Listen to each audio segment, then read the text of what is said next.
अल्हम्दुलिल्लाहि रब्बिल आलमीन वस्सलातु वस्सलामु अला अशरफिल अंबिया वल मुरसलीन व अला आलिहि तय्यबीन व अस्हाबिहि ताहिरीन। अम्मा बअद फ़अऊज़ु बिल्लाहि मिनश शैतानिर रजीम। बिस्मिल्लाहिर रहमानिर रहीम। या अय्युहल्लज़ीना आमनुत्तक़ुल्लाह वलतंज़ुर नफ्सुम मा क़द्दमत लिग़द वत्तक़ुल्लाह इन्नल्लाहा ख़बीरुम बिमा तअमलून। आमन्तु बिल्लाहि सदक़ल्लाहुल अज़ीम व बल्लगना रसूलुहुन नबियुल करीम रऊफ़ुर रहीम अलैहि अफ़ज़लुस सलात व तस्लीम। अल्लाहुम्मा रब्बि इश्रह ली सदरी व यस्सिर ली अमरी वहलुल उक़दतम मिन लिसानी यफ़क़हू क़ौली।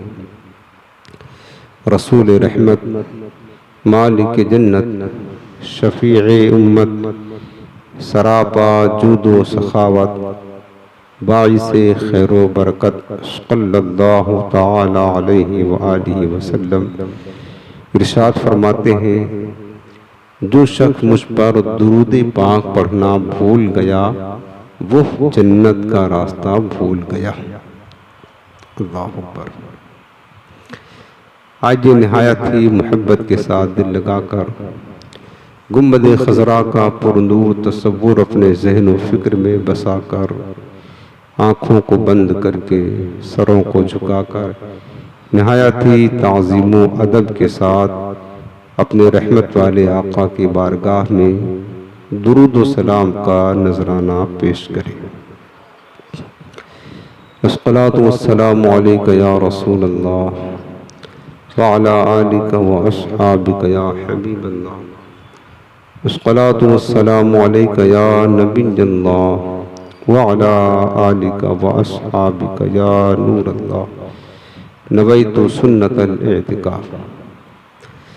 हज़रत मोहतरम, हफ्तावारी इस्लाही बयान का सिलसिला है और आज पिछले हफ्ता चूँकि माह सफ़र आला हज़रत के उर्स का महीना है, इस मुनासिबत से सैयदी आला हज़रत इमाम अहले सुन्नत आशिक़ माह रिसालत सय्यदना सरकार इमाम मोहम्मद रज़ा ख़ान फाज़िल बरेलवी रहमतुल्लाह ताला अलैह के फ़िक्र आखिरत में भरे हुए जो अशार आपने कहे हैं और लिखे हैं, उनकी तशरीह बयान की जा रही है।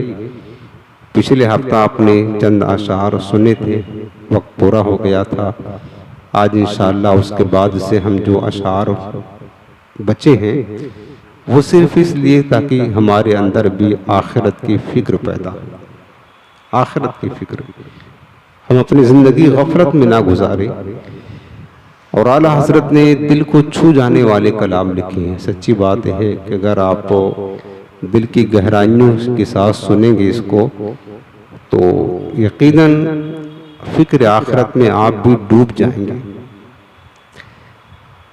और रब्बुल आलमीन ने तो कुरान में खुद फरमाया है, या अय्युहल्लज़ीना आमनुत्तक़ुल्लाह वलतंज़ुर नफ्सुम मा क़द्दमत लिग़द।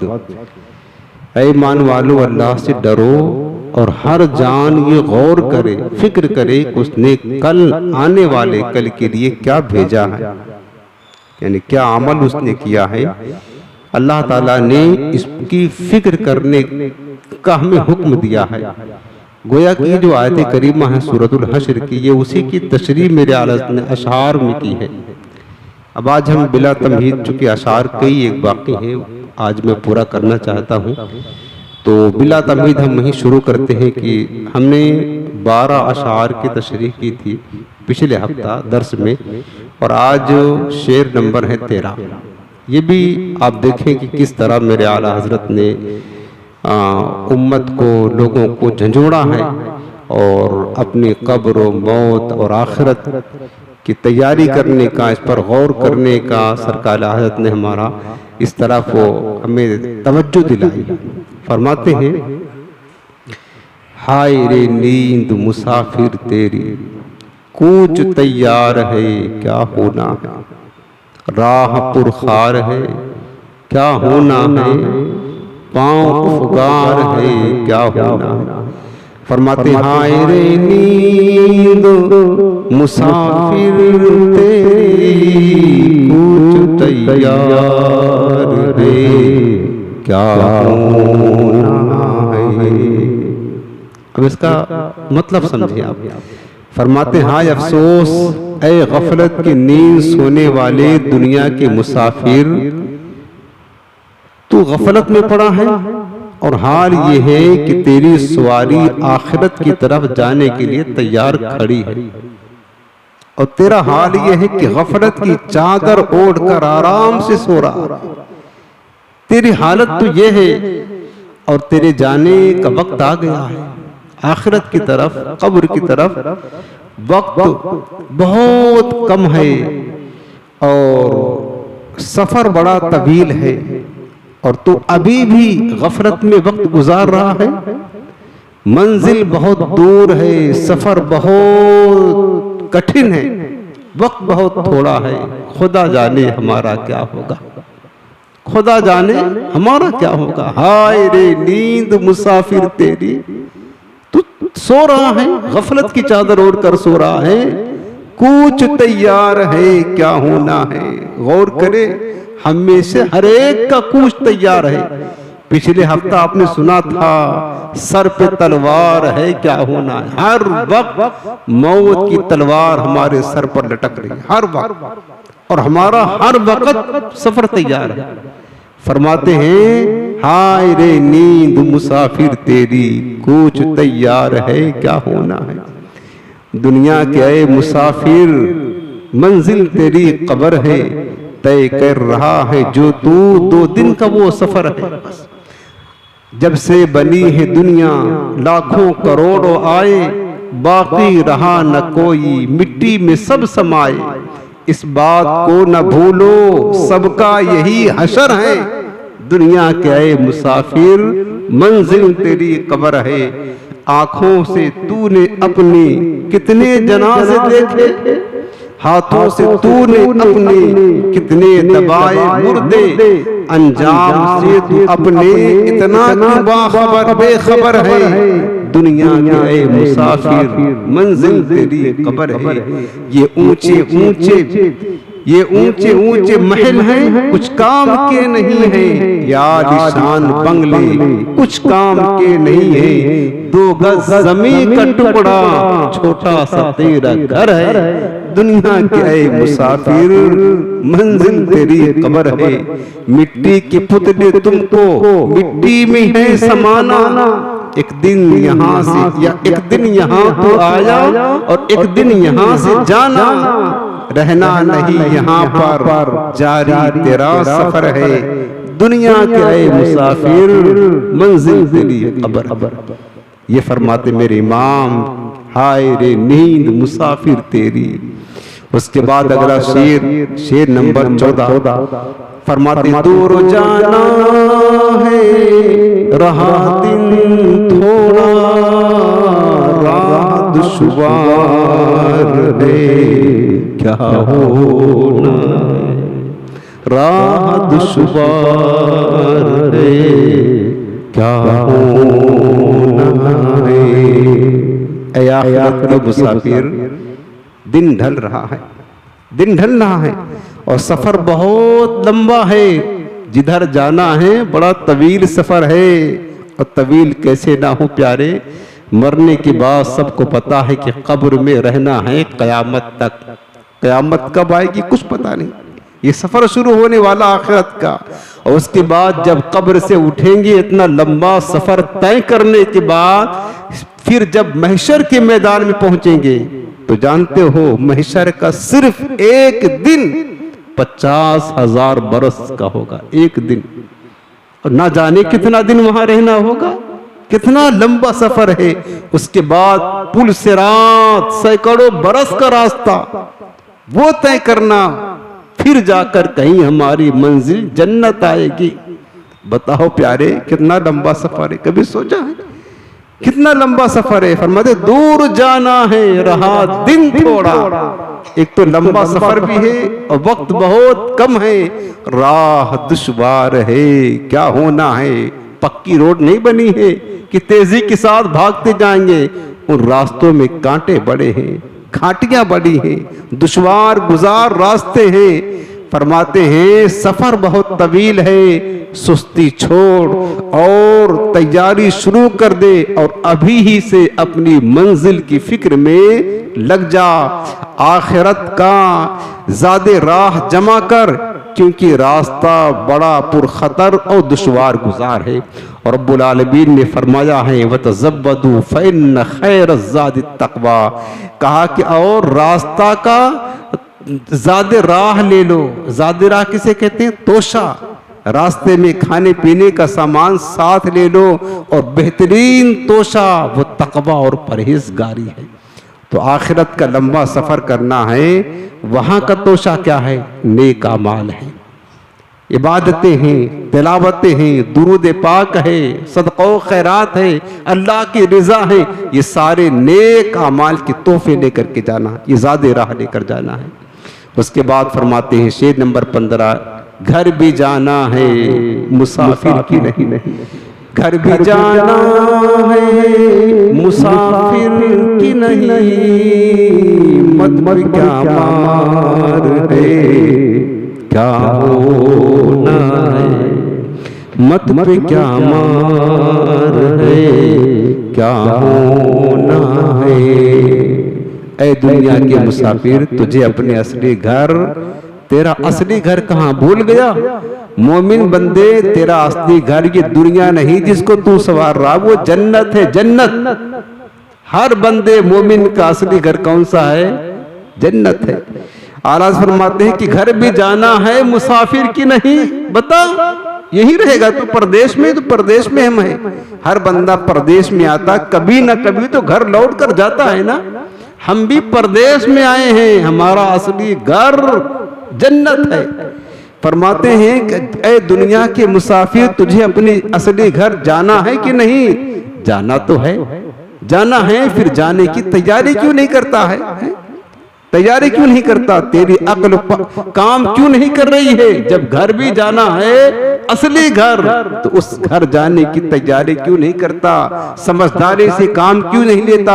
होश में आ, दुनिया की लज्जतों में गुम ना हो और दुनिया की लज्जतों में गुम होकर आखिरत को भूल ना जा।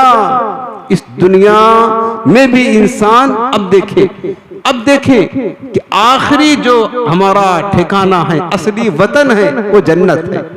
इंसान जब इस दुनिया का निजाम आपको बताएं, आप जिस घर में रहते हैं आपने उससे अच्छा घर खरीद लिया। कोई लोग ट्रांसफर तो होते हैं, एक घर से दूसरे घर किराया पे रहते हैं, तो आपने अपना मकान ले लिया, तो वहां आपको जाना है।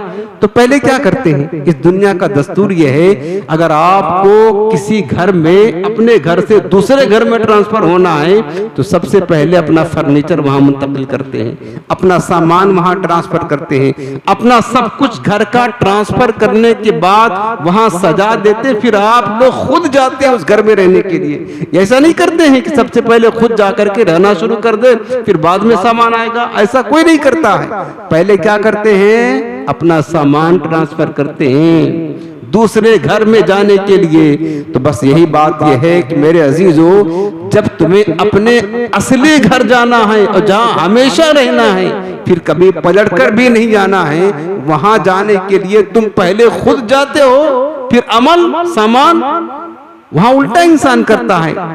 चाहिए कि पहले नेक अमाल का सामान पहले भेजे, ट्रांसफर कर दे नेक अमाल का सामान, फिर ये खुद जाए। लेकिन नेक अमाल का सामान ट्रांसफर किए बगैर बंदा खुद अपने असली घर की तरफ चल देता है। ये उसकी हिमाकत है, ऐसा नहीं करना चाहिए। बल्कि एक हिकायत हमें याद आई कि एक बादशाह था, उस बादशाह ने ऐलान किया, बड़ी समझदारी वाली हिकायत है और हम सब के लिए नसीहत है। बादशाह था, उसने अपने मुल्क में ऐलान किया कि कंपटीशन किया है, इस हमारे मुल्क में जो सबसे बड़ा बेवकूफ आदमी हो, अहमक बेअकल आदमी हो, उसको लेकर आओ हमारे सामने। वजीरों में उसने ऐलान कर दिया अपने सिपाहियों की, कहा कि जो सबसे बड़ा बेअक्ल आदमी हो, बेवकूफ आदमी हो, उसको लेकर के आओ, उसको इनाम देंगे। पहले के बादशाह लोग जो है ना, ये आजाद किस्म के होते थे, इस तरीके से ऐलान करते थे, कंपटीशन करवा रहे थे। कितने लोग सबसे बड़े बेवकूफ हैं, बहरहाल लोगों ने तलाश किया तो ये सबसे बड़ा जो बेवकूफ था ना उस पूरे मुल्क में, वो मिल गया। पकड़कर बादशाह के सामने लेकर आए। ये कौन है? ये सबसे बड़ा आपके मुल्क का बेअक्ल आदमी है, अहमक। तो बादशाह ने क्या किया, अपना जो हार पहना था मोतियों का अपने गले में, उसको उतारा और बतौर तोहफा, नहीं इतना बड़ा हमारे मुल्क का सबसे बड़ा बेवकूफ है, उसको मेडल दिया, इनाम बड़ा दिया। ये अपना हार उतार करके पहना दिया कि ये तेरे लिए इनाम है, क्योंकि तू सबसे बड़ा बेवकूफ आदमी है। तो अब वो बेवकूफ तो था ही बेचारा, खुशी खुशी हार पहना, बादशाह का हार का, आज हम भी बादशाह बन गए, चल दिया।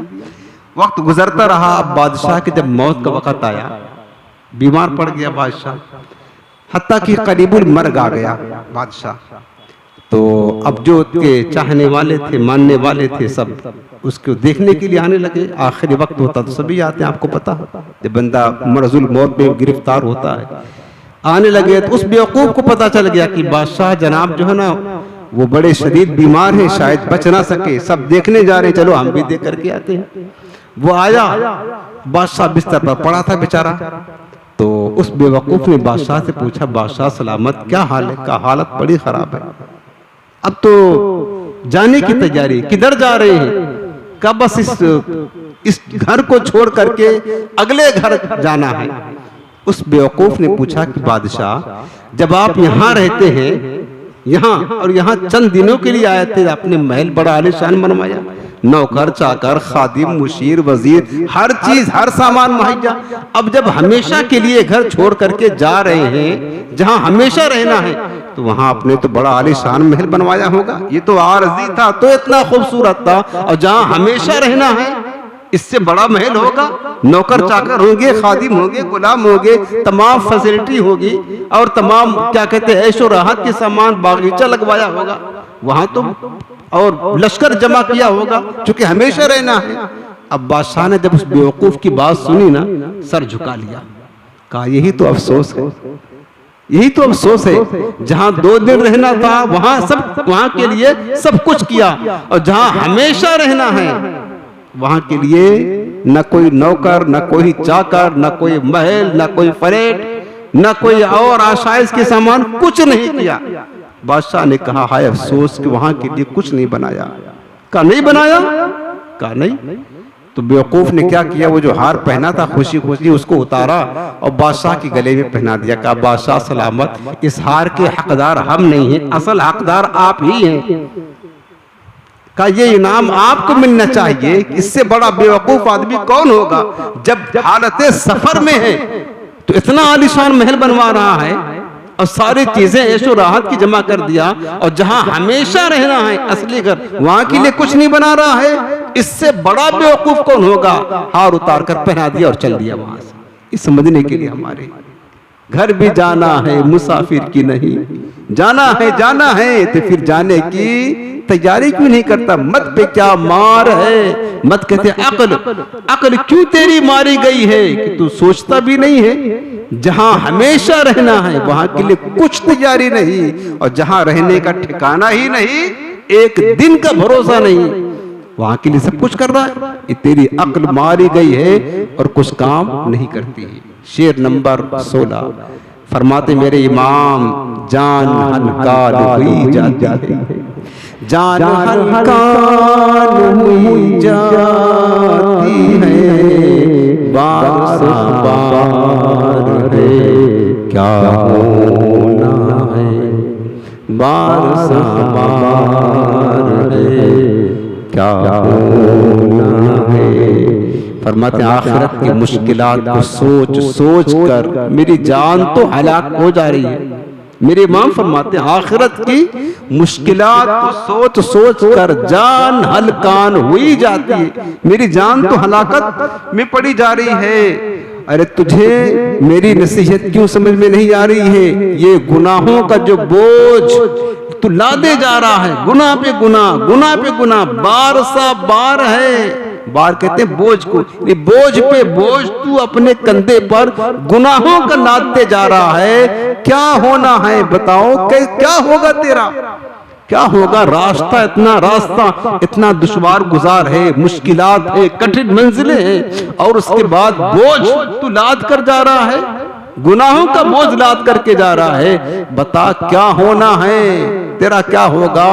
और इतना बोझ लाद कर तू जाएगा, दुश्वार गुजार रास्ते का सफर तू कैसे तय करेगा?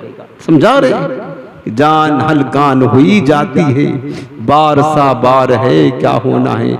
हजरत सैयदना अबू दरदा रज़ियल्लाहु ताला हुजूर की सहाबी है, ये मतलब सहाबी रसूल हैं, लेकिन आपकी जो जिंदगी थी ना बड़ी गुर्बत में गुजरा करते थे, फक्र व फाका में, खलवत नशीनी में, हर वक्त फिक्र आखिरत में डूबे रहते थे।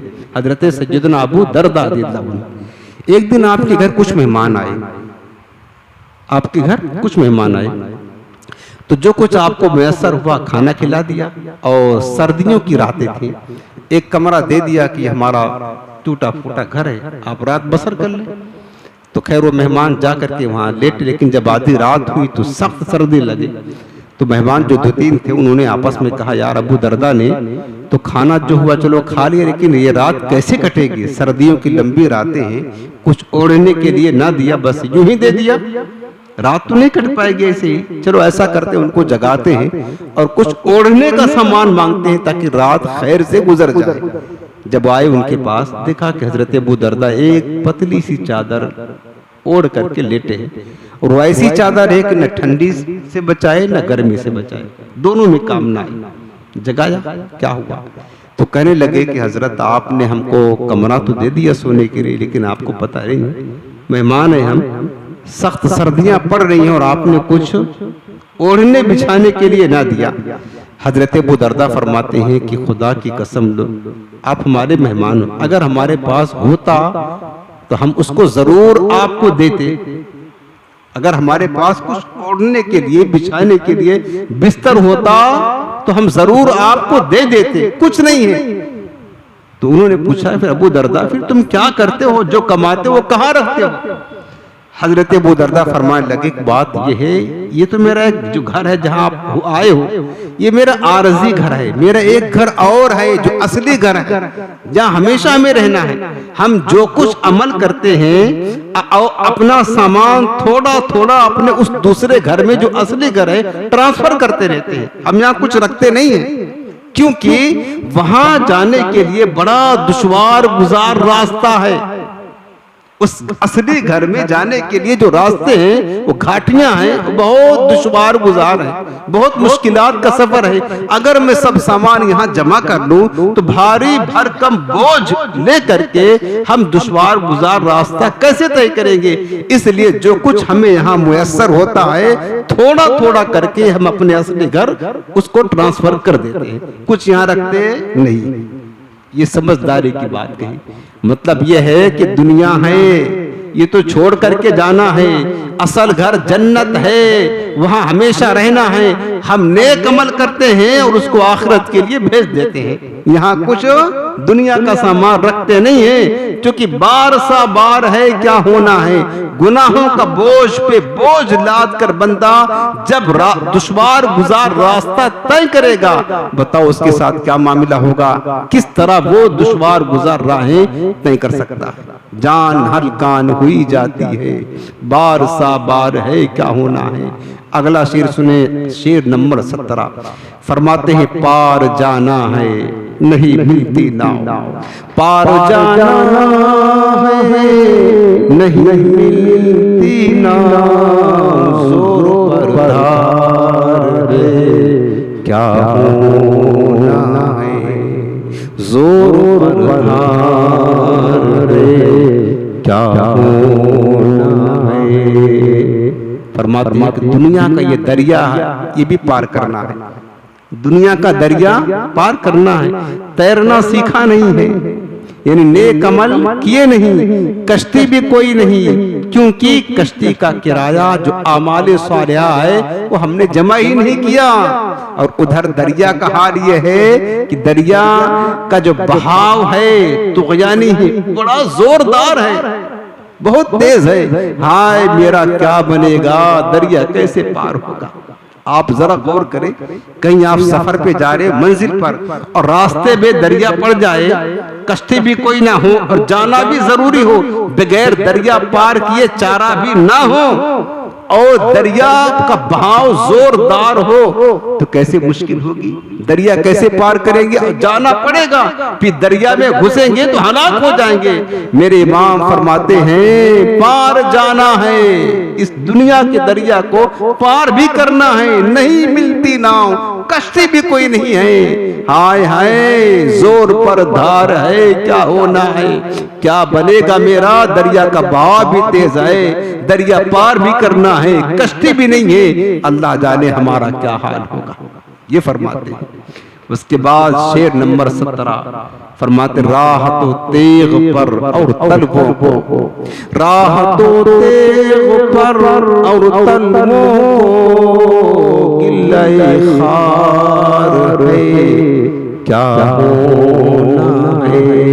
ए गाफिल इंसान, तेरे पाँव में अगर कांटा भी चुभ जाए तो तड़प जाता है, यही होता है ना, और चीख निकल जाती है, जबकि तुझे अभी पुलसराज से गुजरना है जो तलवार से ज्यादा बारीक, और वहां तेरा क्या होगा। राह तो तेग पर, तेग कहते तलवार, रास्ता जो है ना तलवार की तरह बना, पुलसराज, और तलवों को, जिस कदम से हमें चलकर जाना है वो तलवार की धार पर चल करके जाना है, गिल्ले खार है, क्या होना है।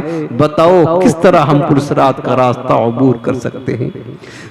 तूने मनसब भी कोई पाया तो क्या, हा हा, तूने मनसब भी कोई पाया तो क्या, गंजुसीबो जर भी हाथ आया तो क्या, कसर आली शान भी बनवाया तो क्या, दबदबा अपना भी दिखलाया तो क्या, एक दिन मरना आखिर मौत है, कर ले जो करना आखिर मौत है। हर हार जो मर्जी चाहे करे, मौत तो आकर रहेगी। उसके बाद अगला शेर नंबर 19 फरमाते हैं रोशनी की हमें आदत और घर, रोशनी की हमें आदत और घर, तीरो तार है, क्या होना है। इस दुनिया में रहते हैं, हमारी आदत पड़ी है रोशनी में रहने के लिए, एक दिन बगैर रोशनी के गुप अंधेरे में हम नहीं रह सकते। फरमाते तुझे इस दुनिया के घर में न नींद आती है न आराम चैन, गर्मियों में लाइट चली जाए आधे दिन के लिए 2-4 घंटे के लिए हमारा दम घुटने लगता है, हर वक्त इंतजार करते हैं कब लाइट आ जाए, गर्मी की शिद्दत है। रात में अगर घुप अंधेरा हो जाए, लाइट चली जाए तो फिर क्या होगा हमारा। फरमाते रोशनी की हमें आदत और घर, जिस घर में हमें जाना है वो कब्र, वहां का हाल क्या होगा। कहा जहां तुझको सैकड़ों बरस रहना है वहां तो अंधेरा ही अंधेरा है। जो कब्र को रोजाना पुकारती है ना बैतुज़ुल्मा, मैं तो तारीकी का घर हूँ। आखिर उस अंधेरी कोठरी में जो तंगो तारीक कोठरी है वहां तेरा क्या बनेगा और तू वहां कैसे वक्त गुजारेगा। जब एक दिन इस दुनिया के घर में अंधेरे में तू नहीं गुजार सकता, नहीं गुजार पाता है, बता जहां सैकड़ों बरस तुझे कब्र में रहना है वहां तेरा क्या बनेगा। रोशनी की हमें आदत और घर तीरा ओ तार है, यानी तंगो तारीक है, क्या होना। फिर फरमाते बीच में आग का दरिया है, बीच में आग का दरिया है, कसद उस पार है, क्या होना है। कसद उस पार है, क्या होना है। फरमाते हैं क्या तुझे मालूम नहीं कि तेरे और जन्नत के दरमियान आग का दरिया है। पुरसरात जन्नत में जाने का एक ही रास्ता, उसका नाम पुरसरात है। और जानते हैं पुरसरात जहन्नम के ऊपर नस्ब किया जाएगा, जहन्नम के ऊपर। जहन्नम जो आग का दरिया है उसके ऊपर पुरसरात है। और अल्लाह पाक ने फरमाया है व मिनकुम इल्ला वारिदुहा कान अला रब्बिका हतमम मक़दिया। हर एक को उस पुरसरात से गुजर करके फिर आगे बढ़ना होगा। और ये तुम्हारे रब का हतमी फैसला है, यकीनी फैसला है। ये पुरसरात जो जहन्नम के ऊपर नस्ब होगा। फरमाते हैं बीच में आग का दरिया है, आग का दरिया है। जहन्नम जहन्नम कसद उस पार है, जाना उस पार है। उस दरिया को, आग के दरिया को, यानी जहन्नम को अबूर करके आगे जन्नत में जाना है। बताओ अगर नेक अमल ना होगा तो फिर क्या होगा? खुदा ही जाने हमारा क्या होगा। कैसे कैसे घर उजाड़े मौत ने, खेल कितनों के बिगाड़े मौत ने, खेल कितनों के बिगाड़े मौत ने, सरोकद कब्रों बिगाड़े मौत ने, खेल कितनों के बिगाड़े मौत ने, पहलवान क्या क्या पिछाड़े मौत ने। एक दिन मरना है आखिर मौत है, कर ले जो करना है आखिर मौत है। फिर अगला शेर फरमाते 21 नंबर, उस कड़ी धूप को क्यों कर झेले, शोला जन्नार है क्या होना। उस कड़ी धूप को क्यों कर झेले, शोला जन्नार है क्या होना है। मैशर की सख्त धूप और शिद्दत की गर्मी, मैशर की गर्मी, सूरज जबकि सवा नेज़े पर होगा, सर के ऊपर आग बरसा रहा होगा, जमीन तांबे की होगी, दहक रही होगी, और नंगे पांव खड़ा होना होगा। हमारा जिस्म भी कमजोर, बताओ कैसे बर्दाश्त कर सकते हैं इस दुनिया की मामूली गर्मी। एक मिनट के लिए, थोड़ी देर के लिए नंगे पांव शिद्दत की गर्मी में, धूप में हम खड़े नहीं हो सकते हैं। उसके बाद मैशर की गर्मी कैसे बर्दाश्त होगी। फरमाते हैं उस कड़ी धूप को क्यों कर झेले, ये तो मैशर की गर्मी है। उसके बाद शोला जन्नार है क्या होना है। उस मैशर की कड़ी धूप के बाद जहन्नम की भड़कती हुई सामने आग नजर आ रही होगी। हाय मेरा क्या बनेगा, ये समझा रहे। एक तो मैशर की कड़ी धूप, सख्त गर्मी, उसके बाद जहन्नम शोला जन आग से भड़क रही है, वो सामने मुंतजिर होगी। हाय मेरा क्या बनेगा। है यहाँ से सबको जाना एक दिन, कब्र में होगा ठिकाना एक दिन, मुंह खुदा को है दिखाना एक दिन, अब न गफलत में गवाना एक दिन मरना है आखिर मौत है, कर ले जो करना है आखिर मौत है।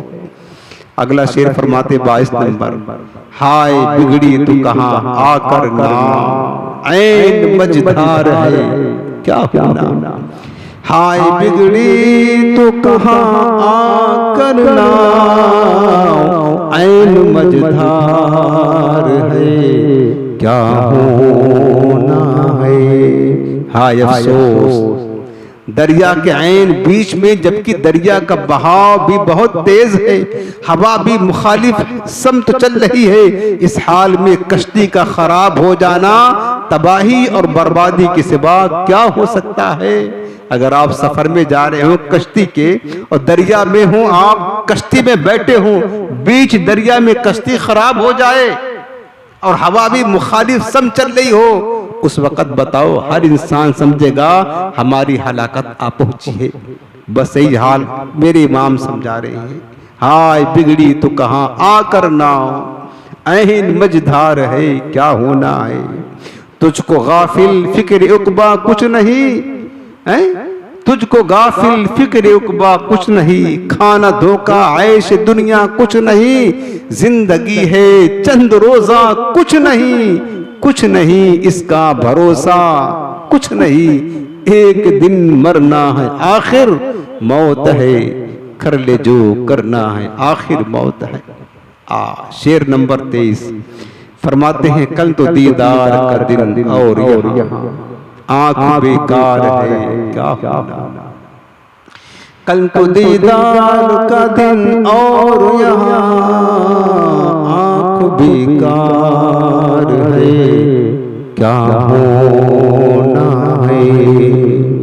मेरे इमाम फरमाते हैं कल बरोज़े क़यामत दीदार खुदा भी होगा, दीदार मुस्तफ़ा भी होगा, रब्बी का भी दीदार होगा और मुस्तफ़ा का दीदार होगा। और हमारी हालत ये है कि हमारी आँख में वो बीनाई ही नहीं, हमने ऐसे अमल किए ही नहीं जिनकी वजह से हमारी आँख में दीदार की सलाहियत पैदा होती। और ये किस कदर महरूमी है, ना जाने हम इन आँखों से क्या क्या देखते हैं, इन आँखों से क्या क्या गुनाह करते हैं, अल्लाह जाने हमारा क्या होगा। कहीं ऐसा ना हो कि दीदार खुदा या दीदार मुस्तफ़ा से महरूमी हो जाए। हाँ फरमाते कल तो दीदार का दिन और यहाँ आंख बेकार है क्या होना है। ये आंखें किसी काम के लायक नहीं है, न दीदार मुस्तफ़ा करने के लायक है, न दीदार खुदा करने के लायक है। ऐश कर गाफिल न तू आराम कर, माल हासिल कर न पैदा नाम कर, याद हक दुनिया में सुबह शाम कर, जिसले आया है तू वो काम कर, एक दिन मरना है आखिर मौत है, कर ले जो करना है आखिर। बस इसको याद रख के हमेशा भूले नहीं। अगला शेर फरमाया 24 नंबर, मुंह दिखाने का नहीं और सिहर आम दरबार है क्या होना, मुंह दिखाने का नहीं और सिहर आम दरबार है क्या होना है। फरमाते हमारे करतूतों की वजह से हमारा मुंह तो इस काबिल ही नहीं कि हम क़यामत के दिन अपने आका मौला को दिखा सके, क्योंकि सारी जिंदगी हमने उनकी सुन्नतों को मुखालिफत की, हमने उनकी नाफरमानी की, मुंह दिखाने के नहीं और सहर। और हाल ये है कि क़यामत के दिन आम दरबार लगेगा मेरे मुस्तफ़ा का, सब दीदार करेंगे। हाय बदनसीबी, हम गुनाह करके अपने आका की सुन्नतों की मुखालिफत करके किस मुंह से हुजूर की बारगाह में अपना मुंह दिखाने जाएंगे। ये फरमाते मेरे इमाम, फरमाते मुंह दिखाने को नहीं और सहर आम दरबार है क्या होना है। आने वाली किससे टाली जाएगी, जान ठहरी जाने वाली जाएगी, रूह रग रग से निकाली जाएगी, रूह रग रग से निकाली जाएगी, तुझ पे एक दिन खाक डाली जाएगी, एक दिन मरना है आखिर मौत है, कर ले जो करना है आखिर मौत है। नंबर 25 फरमाते उनको रहम आए तो आए वरना, उनको रहम आए तो आए वरना, वो कड़ी मार है क्या होना है। अशार देख रहे किस कदर गहराई तक है। अगर बंदा सोचे और गौर करे अमल करे तो गुनाह छोड़ देगा। फरमाते हैं यह अलहदा बात है कि हमारा रब रहीम भी है, करीम भी है, गफ्फार भी है, हमारे नबी भी रऊफुर रहीम है, बिल मुमिनीन रऊफुर रहीम अल्लाह ने फरमाया है। अगर उनका करम शामिल हाल हो जाए तो बिगड़ी बन जाएगी, वरना फिर क्या होगा, सख्त सजा होगी। ये फरमाते हैं, वो तो उनकी मर्जी के ऊपर है ना। अगर रहम उनको रहम आए तो आए, वरना अगर रहम ना आए तो क्या होगा, वो कड़ी मार है क्या होना है। अगर अल्लाह ताला ने रहम फरमा दिया, अपने रहमत से बख्श दिया तो बिगड़ी बन गई, वरना फिर सख्त सजा। बताओ फिर हमारा क्या बनेगा, क्या हाल होगा। आखिरत की फिक्र करनी है जरूर, जैसी करनी वैसी भरनी है जरूर, जिंदगी एक दिन गुजरनी है जरूर, कब्र में मस्जिद उतरनी है जरूर, एक दिन मरना है आखिर मौत है, कर ले जो करना है आखिर मौत है। अगला शेर नंबर 26 फरमाते हैं, ले वो हाकिम के सिपाही आए, सुबह इजहार है क्या होना। ले वो हाकिम के सिपाही आए, सुबह इजहार है क्या होना है। फरमा लो देख लो, बादशाह के कारिंदे यानी रब्बुल आलमीन के फरिश्ते हमें गिरफ्तार करने के लिए आ रहे हैं, जो हमें अहकमुल हाकिमीन के दरबार में ले जाएंगे और हमें एक एक बात का हिसाब देना होगा। उम्र कहाँ गुजारी, जवानी किधर सर्फ की, तंदुरुस्ती की तूने क्या कदर की, हुकूकुल्लाह और हुकूकुल इबाद की अदायगी कैसे की, एक एक का हिसाब देना होगा। हाय अफसोस जब रब के फरिश्ते हमें गिरफ्तार करके ले जाएंगे और हमें हिसाब के लिए खड़ा किया जाएगा, फिर हमारा उस वक़्त क्या बनेगा। ले वो हाकिम के सिपाही आए, रब के फरिश्ते आए, सुबह इजहार है क्या होना है। महशर का दिन बपा होगा, हिसाबो किताब का दिन आएगा, रब्बुल आलमीन पूछेगा हाँ मेरा क्या होगा। अगला शेर फरमाया नंबर 27, वहाँ नहीं बात बनाने की मजाल, चाह रहा इकरार है क्या होना। वहाँ नहीं बात बनाने की मजाल, चाह रहा इकरार है क्या होना है। फरमाते मेरे इमाम की ये वो अदालत है रब्बुल आलमीन की, जहाँ झूठ बहाना फरेब कुछ नहीं चलता।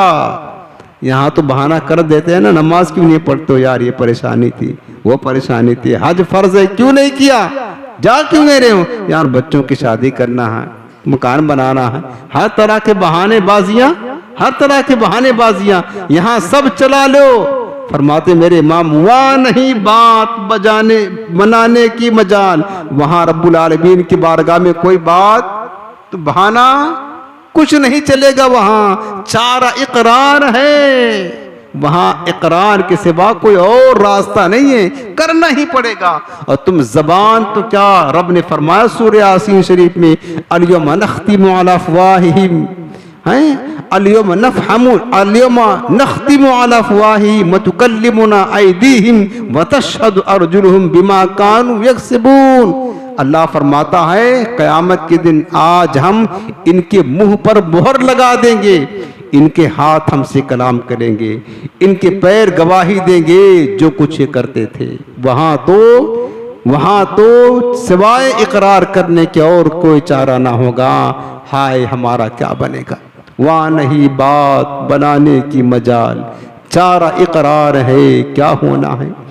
फिर अगला शेर नंबर 28 फरमाते हैं, साथ वालों ने यही छोड़ दिया, बेकसी यार है क्या होना। उस मंजर को याद करो जब हमारे अजीजो अकारिब हमको अपने कंधों पर बड़ी इज्जत के साथ ले जाएंगे, सबसे बुलंद सवार करके कंधों पर इज्जत के साथ लेते जाते हैं, लेकिन सुलूक क्या करते हैं, तन्हा अंधेरी कब्र में दबा करके पीछे मुड़कर कोई नहीं देखता, बेटा भी नहीं, बाप भी नहीं, भाई भी नहीं, वो 3-3 बजे तक बैठने वाला दोस्त वो भी नहीं। मेरे माँ फरमाते हैं साथ वालों ने यही छोड़ दिया, बेकसी यार है क्या हो ना है। हमारे हमदर्द दोस्त अजीज व कारिब रिश्तेदार सब के सब मुझे तन्हा कब्र में छोड़कर चले गए, सब हमें कब्र के गड़े में फेंक कर चले गए। हाँ अब सिर्फ मजबूरी है, तन्हाई है, बेकसी है जो मेरे साथ है, बाकी सब चले गए। हाय मेरा क्या होगा। साथ वालों ने यही छोड़ दिया, बेकसी यार है क्या होना है।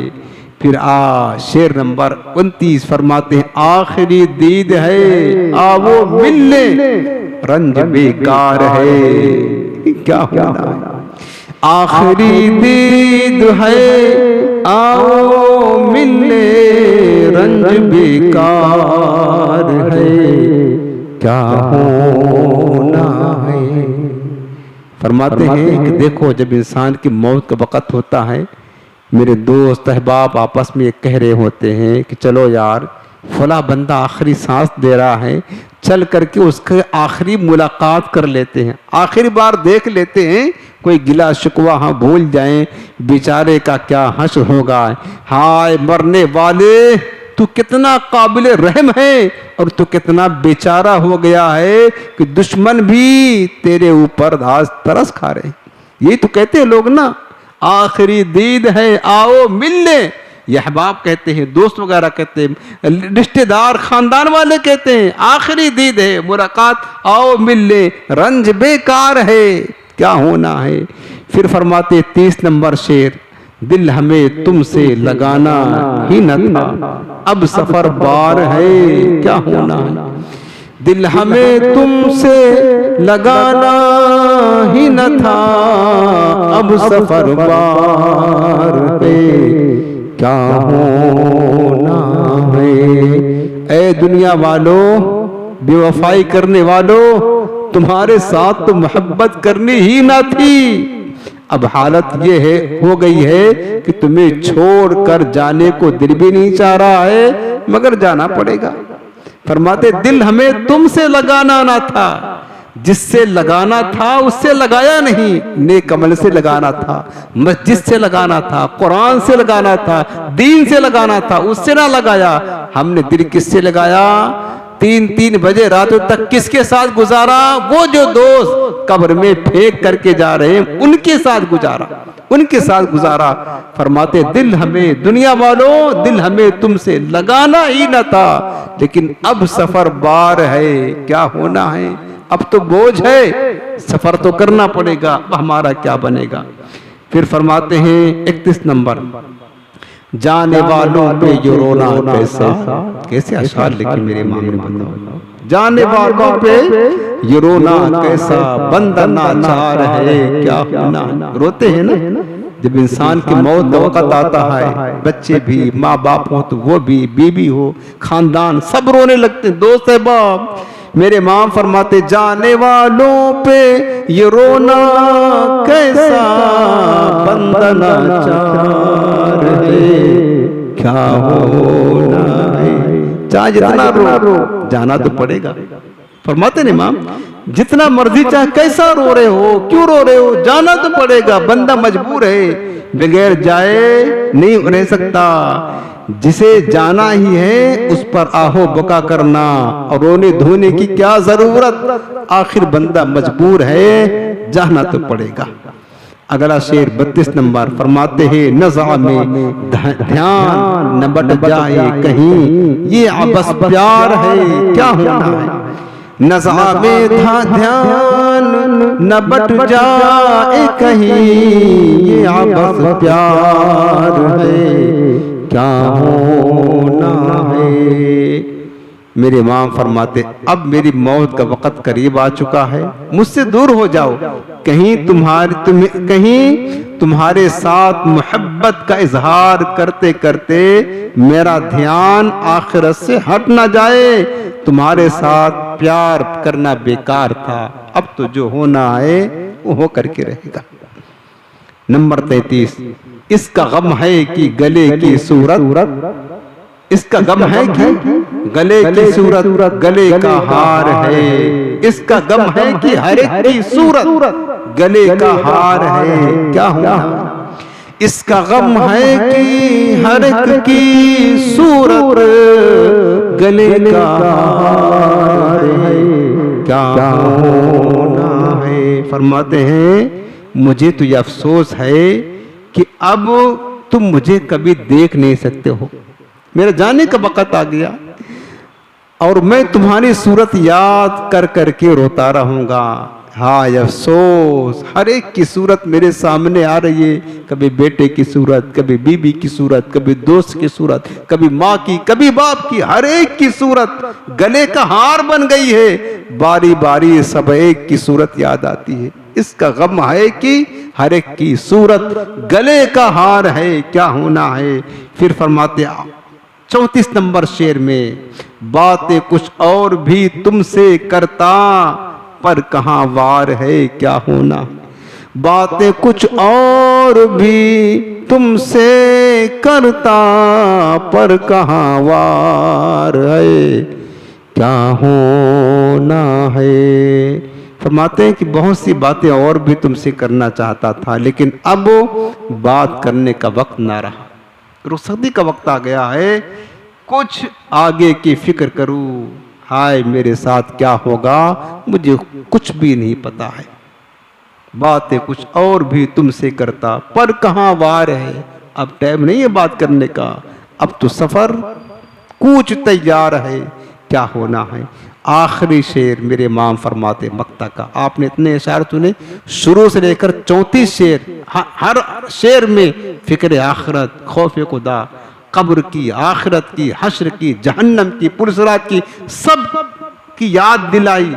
और आपने यानी अल्लाह का खौफ दिल में पैदा हो कि मेरे साथ क्या होगा, मेरे साथ क्या होगा।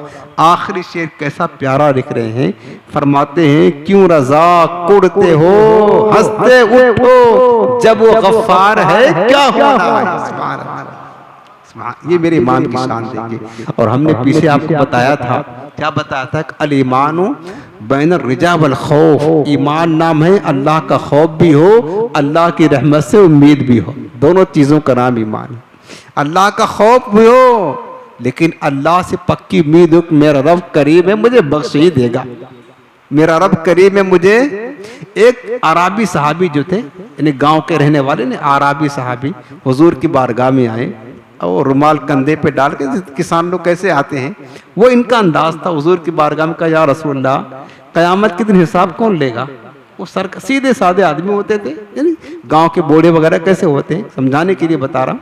इसी तरह वो देहाती साहबी हुजूर की बारगाह में कंधे पर रुमाल डाले आए, ऐसा लगता होगा खेत में काम वाम करते होंगे, और हुजूर की बारगाह में पहुंच के हुजूर कयामत के दिन हिसाब कौन लेगा। कहा प्यारे हिसाब तो मेरा रब ही लेगा, मेरा रब लेगा।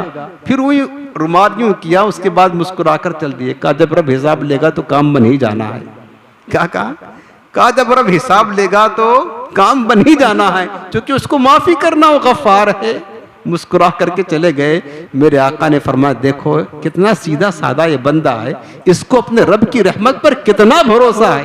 सुभान अल्लाह, कितना भरोसा रब की रहमत पर कि रब्बुल आलमीन गफ्फार है, बख्श ही देगा, रहमान रहम ही फरमाएगा। मेरे इमाम फरमाते क्यों रजा कुड़ते हो हंसते उठो जब वो गफ्फार है, क्या हो। सुभान अल्लाह, आपने देखा कितना डराया आपने, 34 अशार में सिर्फ डराया। का डरो रब से, डरो रब से, डरोगे तो अमल करोगे, डरोगे तो इताअत करोगे, डरोगे तो इत्तिबा इबादत करोगे उसकी। फिर आखिर में फरमाया डर तो गए, अब रब की रहमत पर आस लगा लो। का जब वो गफ्फार है क्या होना है। मेरे इमाम की शान देखे, यकीनन अल्लाह गफ्फार है, हम सबको बख्श देगा। काश दोनों चीजें पैदा करे मेरे अजीजों, रब्बुल आलमीन का खौफ भी हो और रब की रहमत पर पक्का भरोसा हो। इताअत खूब करे, इबादत करे, लेकिन रब से कहे मालिक हमारे पास कुछ नहीं है। अल्लाह को बड़ा प्यार आता है। और बंदा कुछ करे भी नहीं, वही जो पीछे शेर आपने सुना, काम जिंदा के किए और हमें शो के गुलजार है, क्या होना है। अहमकों की तरह काम सारी जिंदगी जहन्नमियों की कर रहे हो और जन्नत की आलीशान महल में बसने की ख्वाब देख रहे हो, ये नहीं काम बनेगा। काम अच्छा करे, जन्नत वाले अमल करे, खूब अमल करे, फिर रब से कहे मालिक कुछ नहीं कर पाया तो बिला हिसाब माफ कर दे, उस रब को प्यार आएगा। एक मिसाल दुनिया की देता हूँ।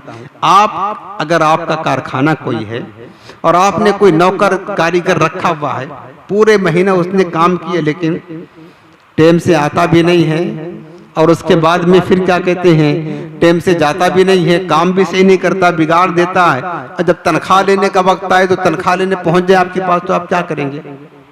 आप गुस्सा करेंगे, नाराज होंगे, काम भी किया नहीं सही से, टाइम भी नहीं दिया, उसके बाद तनख्वाह लेने के लिए आ गया, नाराज हो गया, उससे भगा देंगे। इसी तरीके से अगर कोई आपका कारीगर टाइम से पहले आ जाता है देर तक काम करता है, काम भी अच्छा करता है, खूब मेहनत करता है, उसके बाद महीना पूरा हो जाए, तनख्वाह लेने के लिए आपके पास आए और कहे मालिक कुछ काम ना कर पाया, कोताही बड़ी हो गई, टाइम ना दे पाया, मुझे माफ कर देना, तो आपको प्यार आएगा? क्या आएगा? एक तो काम भी ज्यादा किया इसने, टाइम से भी ओवर टाइम दिया, मेहनत भी किया, और फिर कहता है कि बंदा कुछ काम ना कर पाया, आपको प्यार आएगा? तनख्वाह बढ़ा देंगे, इनाम भी दे देंगे, डबल तनख्वाह दे देंगे। बस ऐसे ही मेरे रब की बारगाह में, मेरे रब की बारगाह में काम खूब करें, लेकिन कहे मौला कुछ नहीं किया, तो रब को प्यार आएगा, रब को रहमत आएगी, अल्लाह बिला हिसाब बख्श देगा यार। और कुछ नहीं कर रहे, दिनों रात उसकी नाफरमानी है, दिनों रात, और ख्वाब क्या देख रहे हैं? जन्नत के बागात में होरों के साथ बसने का ख्वाब। ये काम नहीं बनेगा इस तरह, या बस बेकार है। काम जिंदा के किए और हमें शौक गुलजार है, क्या होना है? इमाम गजाली फरमाते अहमक लोगों का काम है, बेअकलों का काम है इस तरीके से अल्लाह की रहमत का मजाक उड़ाना है कि अल्लाह की रहमत की उम्मीद नहीं है। बंदा अमल खूब करे फिर अल्लाह की रहमत पर उम्मीद रखे, ये असल उम्मीद है। लिहाजा मेरे अजीजों, आखिरत की आखिर में यही कहूँगा, फिक्र पैदा करें, जितना हो सके अमल, नेक अमल की कसरत करे, कुरान पढ़े, नमाजों की पाबंदी करे, कुरान की तिलावत करे, दुरूद पाक पढ़े, इल्म दीन सीखे, इस तरह की मुबारक महफिलों में शिरकत करते रहें। इंशाअल्लाह नेक अमल करके रब की बारगाह में जाएंगे। अल्लाह ने चाहा रब्बुल आलमीन को प्यार आएगा और अल्लाह ताला यकीनन हमारी मग़फ़िरत फरमाकर हमें जन्नत का परवाना ज़रूर अता कर देगा। अल्लाह हमारे हाल ज़ात पर रहम फरमाए और इन नसीहतों पर अमल की तौफीक अता फरमाए। आखिर में आपको आज का वजीफ़ा अता कर देता हूँ। ये वजीफ़ा बड़ा कारगर है, आप सबके आसान भी है, करने के लायक है, करना चाहिए।